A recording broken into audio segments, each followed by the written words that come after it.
Good morning, students. How are you all? Fine. Yes, I am also fine. Now today we learn about a new topic, that is microorganisms, friends and foe. Okay, students. It is the part 2, the first video. I hope you have seen. Okay, students. In that first video, we learnt about microorganisms. What do you mean by microbes? Yes, the living organisms which we cannot see by our naked eyes. Okay, students. Here today we will learn some more points regarding that. Okay, students. Here diseases causing microorganisms in animals. Now we have to understand several microorganisms not only cause disease in human and plants but also in other animals. Okay, students. Here microorganisms not only cause for human beings diseases, cause not only the reason to cause disease for human beings, also some other animals. Okay, students. Here disease causing microorganisms in plants. We study this point. First of all, food poisoning, food preservation, chemical method, preservatives. Okay, preservation by common salt, preservation by sugar. Here preservation by sugar, heat and cold treatments, storage in packings, nitrogen fixation, pasteurization. Here mainly we have to study about food poisoning. Food poisoning could due to the consumption of food spoiled by some microorganisms that grow on our food, sometimes produce toxic substance. Okay, students. Here microorganisms. Here first of all diseases causing microorganism we study. Okay, students. Here we know that for example, anthrax is a dangerous human and cattle disease caused by bacterium. In microorganisms, mainly the 4 categories we studied: bacteria, fungi, virus we studied. Okay, students. Here one of the bacteria, that is bacterial disease in humans as well in cattle.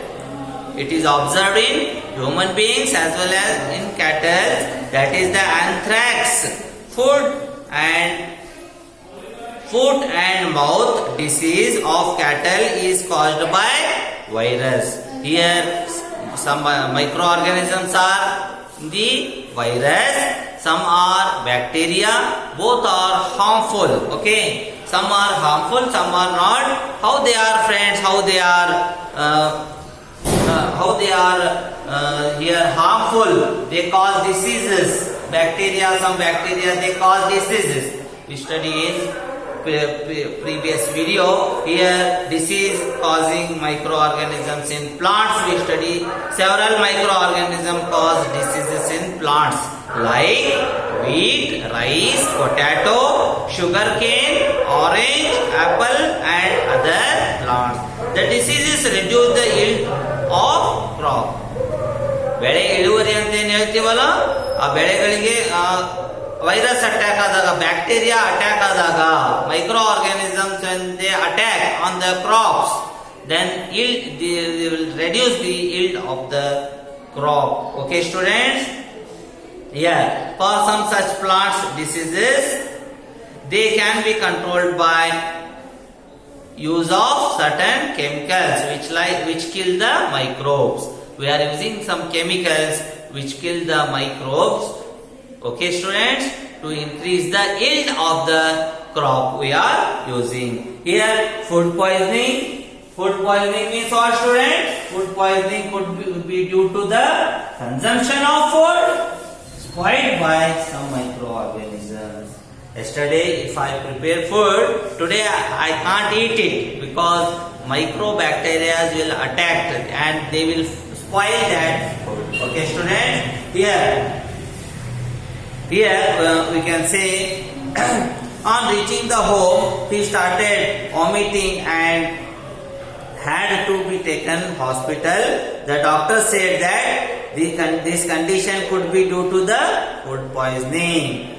Okay, students, here microorganisms that grow on our food sometimes produce toxic substances. These make the food poisonous, causing serious illness and even death. So it is very important that we preserve food to prevent it from being spoiled. Okay, students, here food preservation one method is there.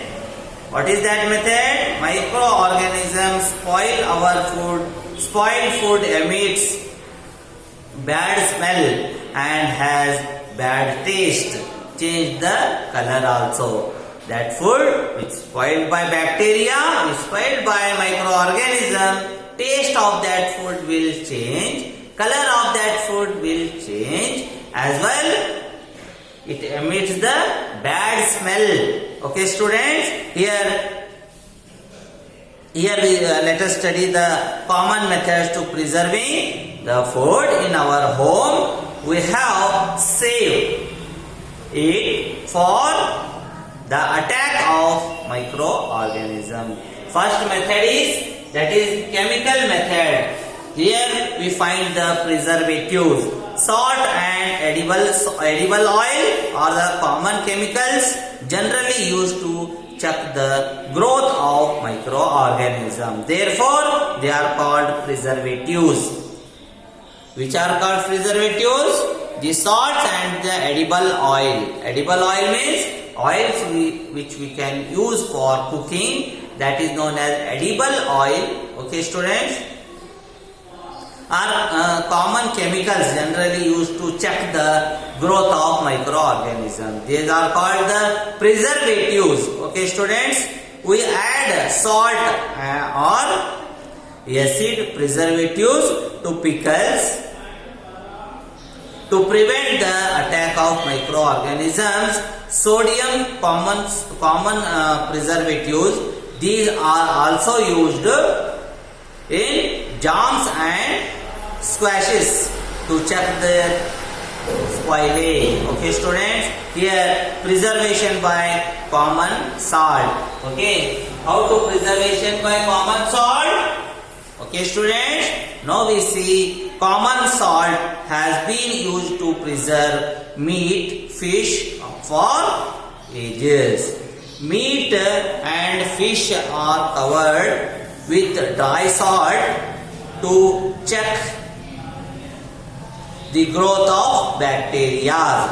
Salting is also used to preserve amla, raw mangoes and tamarind, etc.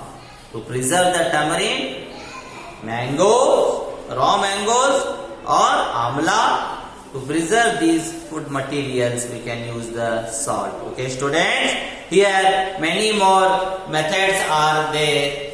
Okay, the next method is preservation by sugar. Okay, students, preservation by sugar. Here jams, jellies and squashes are preserved by sugar. Sugar produces the moisture content which inhibits the growth of bacteria which spoil food.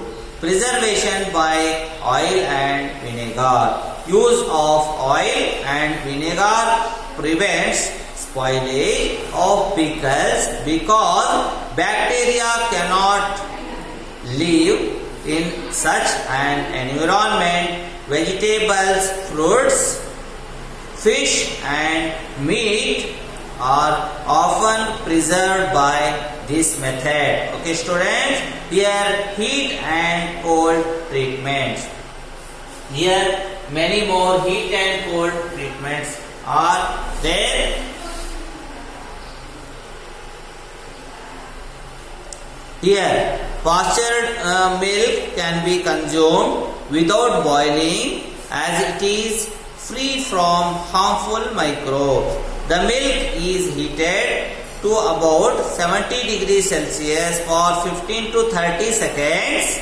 Okay, students, and then suddenly chilled and stored by the doing so. It prevents the growth of microbes. This process was discovered by Louis Pasteur. It is called pasteurization. The process of heating the milk for about 70 degrees Celsius for 15 to 30 seconds. This is known as pasteurization. Okay, students, here storage and packing. Here storage and packing, if you see, these days dry fruits and even vegetables are sold in sealed and airtight packets to prevent the attack of microbes. Okay, that is the storage and packing. Here nitrogen fixation we study. What do you mean by nitrogen fixation? Here, involved in the fixation of nitrogen in the leguminous plants. Recall that rhizobium lies in the root nodules of leguminous plants such as beans and peas, with which it has symbiotic relationships. Sometimes nitrogen gets fixed through the action of lightning. Nitrogen gets fixed. Okay, students, here many more points are there to study. Nitrogen cannot be taken directly by plants and animals. Certain bacteria and blue-green algae present in the soil fix the nitrogen from the atmosphere and convert it into the compounds of nitrogen. Nitrogen we cannot take directly, we can take the compounds of nitrogen. Okay, students? Here, once nitrogen is converted into these usable compounds, it cannot be utilized by plants from the soil through their root system.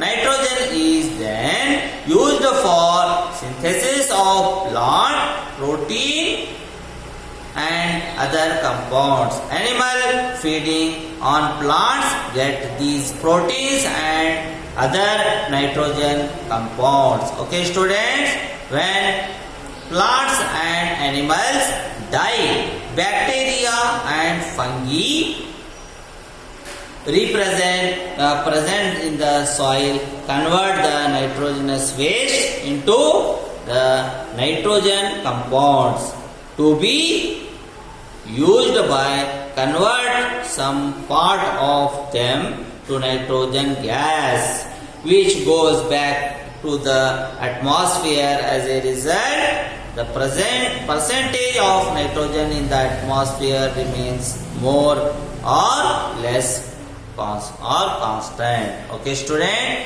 here how the nitrogens are very useful. Plants and these animals feed the nitrogen, but not directly. Nitrogen feed animals will feed when nitrogen it will convert it into nitrogen compounds. Okay, students, about this much we taken the knowledge in this video. Bye bye.